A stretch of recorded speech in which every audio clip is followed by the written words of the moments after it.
श्री राजा Ram inter college तैयारी करा का जौनपुर कक्षा 12 विषय गृह विज्ञान ऑनलाइन क्लास में छात्राओं आपका स्वागत है। आज आपको पढ़ाएंगे दहेज प्रथा के कारणों का उल्लेख कीजिए। इसमें 4 पॉइंट पढ़ा दिए हैं और 5वीं पॉइंट आपको पढ़ाना है आज, तो पढ़ाएंगे। 5वीं पॉइंट है इसमें महंगी शिक्षा। प्रश्न है दहेज प्रथा के कारणों का उल्लेख कीजिए। उत्तर है 5वीं टॉपिक महंगी शिक्षा।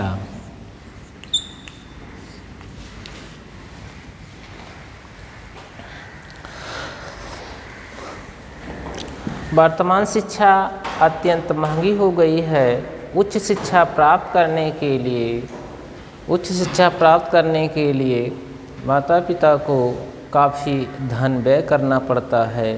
काफ़ी धन व्यय करके अपने बच्चों को उच्च शिक्षा प्राप्त करा देते हैं। जब उच्च शिक्षा प्राप्त कर लेते हैं, उस शिक्षा प्राप्त करने के उपरांत यदि वो विवाह योग्य हो जाते हैं तो उनके विवाह में काफ़ी दहेज की रकम वसूली जाती है, क्योंकि यदि माता पिता उच्च शिक्षा प्राप्त करने में सक्षम नहीं हैं, उनके पास धन नहीं है, तो वे एक दूसरे से ऋण लेकर जमीन जायदाद को गिरवी रखकर बच्चे को उच्च शिक्षा प्राप्त कराते हैं। उच्च शिक्षा प्राप्त कराने के उपरांत जब उनका विवाह होता है तो उसमें उतनी रकम दोबारा वसूल करने की कोशिश करने लगते हैं।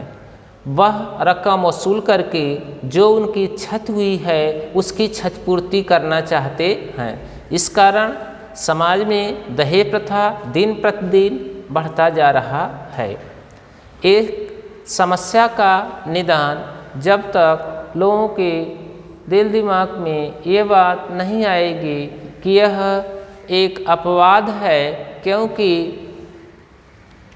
परिवार सुयोग्य कन्या के लिए अधिक धन की आवश्यकता नहीं होती, क्योंकि यदि पारिवारिक सदस्यों का आपसी प्रेम रहेगा तो परिवार में सुख और शांति रहती है। पारिवारिक सदस्यों का आपसी प्रेम नहीं है तो परिवार में सुख और शांति कायम नहीं होती है।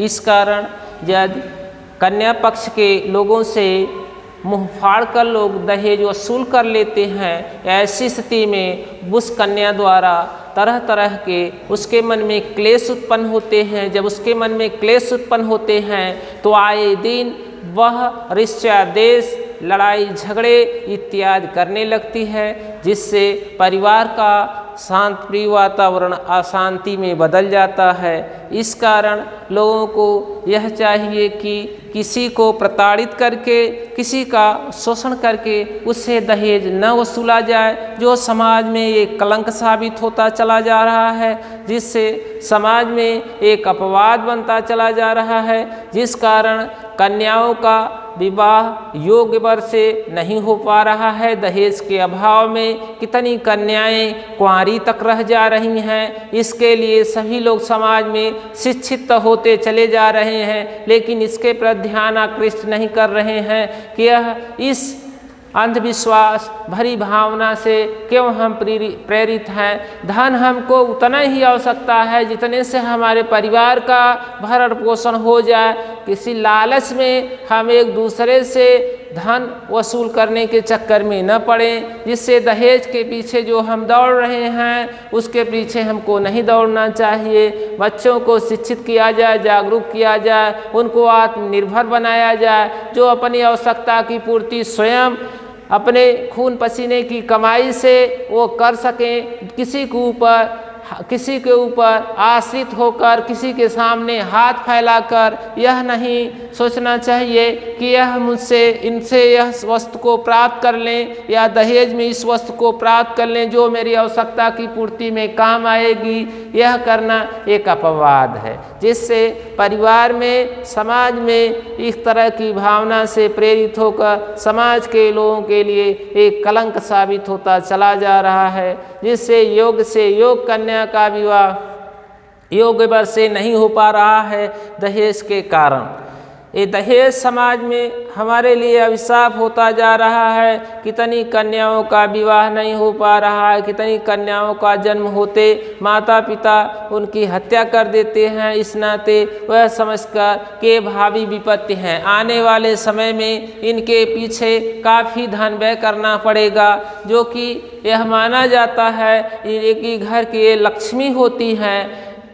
जब घर में लक्ष्मी को ही सताया जाएगा, प्रताड़ित किया जाएगा, तो उस घर में सुख और शांति कहाँ से कायम हो पाएगी। इस कारण इस महंगी शिक्षा में दहेज के रूप में उन्हें वापस मिल जाता है। यही कारण है कि इच्छानुसार धन न मिलने पर बहुओं को बलि चढ़ा देने में भी नहीं चूकते हैं। यदि कन्या पक्ष के लोगों द्वारा वर पक्ष के मन मुताबिक दहेज नहीं दिया जाता है तो कन्याओं को बलि चढ़ाने में वर पक्ष के लोग चूकते नहीं हैं। इस कारण उन्हें प्रताड़ित करते हैं, दंडित करते हैं। यह एक कलंक है, क्योंकि मानव है तो उनके साथ मानवता का व्यवहार करना चाहिए, धन के पीछे नहीं दौड़ना चाहिए। यह माना जाता है कि कर्म जैसा करेंगे वैसा फल आपको मिलेगा। अगली टॉपिक है गतिशीलता में वृद्धि।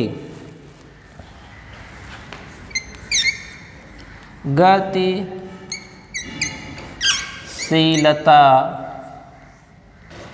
में वृद्धि।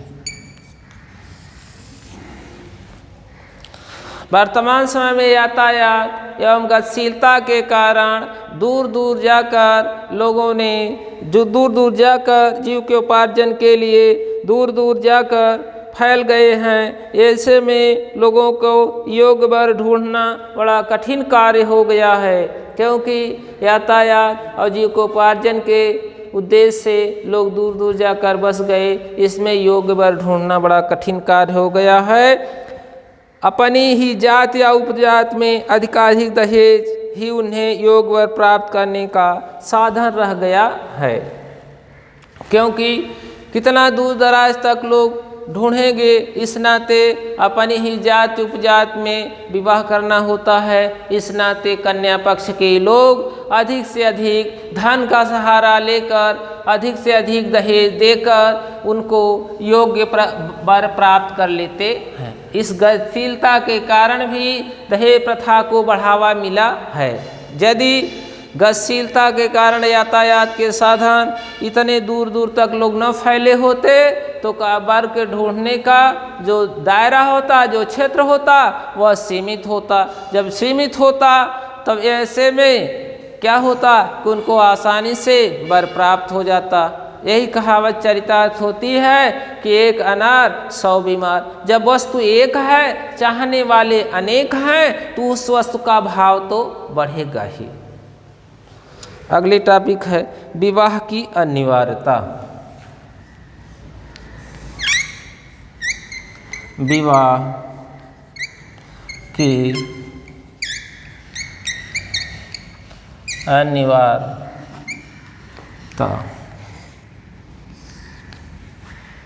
हिंदू धर्म के मुताबिक लड़कियों का विवाह करना अनिवार्य माना गया है। इस नाते वर पक्ष के लोग उसका अनुचित लाभ उठाकर अधिक से अधिक दहेज की मांग करते हैं, क्योंकि जब विवाह योग्य लड़कियां हो जाती हैं, पिता के घर रखना उनको महापातक माना जाता है। इस नाते योग्य विवाह योग्य होने के बाद लड़की के माता पिता द्वारा किसी तरह से लड़की का विवाह किया जाता है।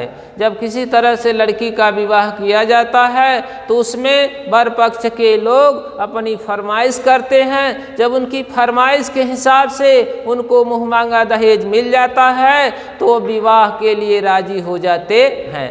यदि उनके मन मुताबिक दहेज उनको नहीं मिलता है तब उसके हर गुण को अवगुण में बदल देते हैं। कहते हैं कि इसके अंदर यह गुण नहीं है, इसके अंदर यह दोष है, यह छोटी है, ये बड़ी है। इस तरह की भावनाओं से प्रेरित होकर लड़कियों को अपमानित कर देते हैं। कहते हैं कि यह मेरे लड़के के विवाह योग्य नहीं है। जब उस लड़के के विवाह योग्य नहीं है तो उनका वैवाहिक लड़की लड़के का वैवाहिक संबंध स्थापित हो ही नहीं पाता है, क्योंकि दहेज का इतना महत्व बढ़ता चला जा रहा है कि एक कोई 10 रुपये खर्च कर रहा है तो दूसरे अपनी सामाजिक प्रतिष्ठा बढ़ाने के लिए 20 रुपये खर्च कर रहा है, कोई 20 रुपये खर्च कर रहा है, तो कोई 50 रुपये, कोई 1000 रुपये, कोई लाख रुपये, कोई 4 लाख, कोई 10 लाख। इस तरह का समाज में सामाजिक प्रतिष्ठा बनाने के लिए सभी लोग अधिकाधिक धन व्यय करके समाज में अपनी प्रतिष्ठा को बनाए रखते हैं। अगली टॉपिक है सामाजिक प्रथा।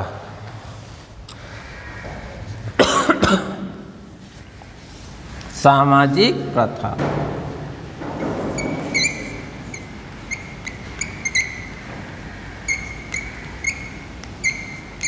सामाजिक प्रथा समाज में दहेज लेना और देना एक सामाजिक प्रथा बन चुकी है, जिस कारण से समाज के लोग अधिक से अधिक दहेज लेते हैं और अधिक से अधिक दहेज देते हैं। दोनों लेना और देना एक तरह से परंपरा बन चुकी है, जिसके कारण जो लोग दहेज देने में जितनी किल्लत सहते हैं, ज्यों ही उनको अवसर मिलता है वह दहेज वसूल करने में तनिक भी रियायत नहीं बरतते हैं। ऐसे इसलिए दहेज का भाव दिन प्रतिदिन बढ़ता चला जा रहा है, क्योंकि हर कोई को दहेज की लोभ लगी हुई है। कोई भी अपनी लड़की को अपनी कन्या को कम से कम दहेज तो देता ही है। सबकी जो सामर्थ्य है, जो आर्थिक स्थिति है, उसके मुताबिक अपनी कन्या को लोग दहेज देने के लिए उत्सुक होते हैं। लेकिन समाज में जो ये वर पक्ष के लोगों द्वारा कन्या पक्ष के लोगों को प्रताड़ित किया जाता है कि आप दहेज नहीं देंगे तो आपकी कन्या का विवाह मेरे घर में नहीं हो पाएगा। ऐसी स्थिति से गुजरते हुए लोग अधिक से अधिक दहेज देते हैं। दहेज देने के लिए कन्या पक्ष के लोग जमीन जायदाद अपने आप तक को गिरवी रख देते हैं, क्योंकि सबको यह रहता है कि हमारी जो बच्ची है, जो कन्या है, वह कहीं सुख का जीवन व्यतीत करे। उसके सुख के लिए अपने आप तक को गिरवी रख देते हैं, लेकिन वर पक्ष के द्वारा उससे भी संतुष्टि नहीं होती है, क्योंकि समाज की जो ये सामाजिक प्रथा दिन प्रतिदिन बढ़ती चली जा रही है। इसके लिए समाज के लोगों में दहेज प्रथा को बढ़ावा देने के लिए तरह तरह की कल्पनाएं प्रचलित होती चली जा रही हैं। समाज के लोगों द्वारा वे अपने अवसर पर थोड़ी भी रियायत नहीं बरतते, बल्कि दहेज लेकर अपनी छत पूर्ति करने लगते हैं। जितना दहेज कोई दे रहा है इस समय, आज के समय में, उतना दहेज अवसर पाने पर खुद मुंह फाड़कर मांगने की कोशिश कर रहा है। जब उनके मन मुताबिक उनको दहेज मिल जाएगा तो समझ लो कि शादी पक्की है। जब तक उनके मन मुताबिक दहेज प्राप्त नहीं होता है, तब तक वह रिश्ता पक्का नहीं मानते हैं। इस नाते समाज में दहेज के लिए तरह तरह की विडंबनाएं फैलती चली जा रही हैं। आज के समय में जिसके पास कन्याएं अधिक हैं, उनके लिए यदि धन नहीं है तो उनको समाज में तरह तरह की दर दर ठोकरें खानी होती है, क्योंकि उनका समाज में सामाजिक प्रतिष्ठा कायम रह पाना बड़ा कठिन काम हो जाता है। क्योंकि जिस किसी के यहाँ वर के यहाँ अपनी कन्या का वो रिश्ता करने के लिए जाते हैं, कन्या पक्ष के लोग उनसे जो उनके घर में या जो उनके पास वस्तुएं नहीं हैं, जिनकी आवश्यकता उनको प्राप्त है, जिनकी आवश्यकता उनको महसूस होती है, वो सोचते हैं क्या इस पर धन हम व्यय करें, बल्कि लड़के के विवाह में ही यह धन वसूल कर लेंगे, यह वस्तु का डिमांड कर देंगे, वह वस्तु का डिमांड कर देते हैं। उनके द्वारा, कन्या पक्ष के द्वारा वह वस्तु उनको आसानी से प्राप्त हो जाती है।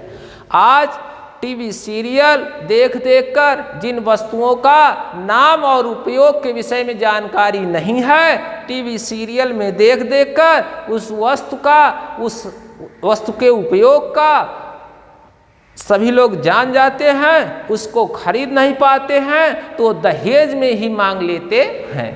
काफ़ी दहेज का प्रचलन इस वर्तमान समय में काफ़ी हो चुका है। इस नाते कुछ तो वस्तुएं ऐसी भी हैं जिनको टीवी सिनेमा के द्वारा एडवर्टाइज करने के बाद उनका प्रचार प्रसार के दौरान देख लेते हैं, उनका उपयोग भी समझ जाते हैं। यदि वो खरीद नहीं पाते हैं तो उनको दहेज में ही मांग लेते हैं। लड़के का यदि विवाह करने लगते हैं तो उन वस्तु को मांग लेते हैं कि यह वस्तु मुझे प्राप्त हो जाएगी, तो घर में समय एवं श्रम धन की बचत हो जाएगी।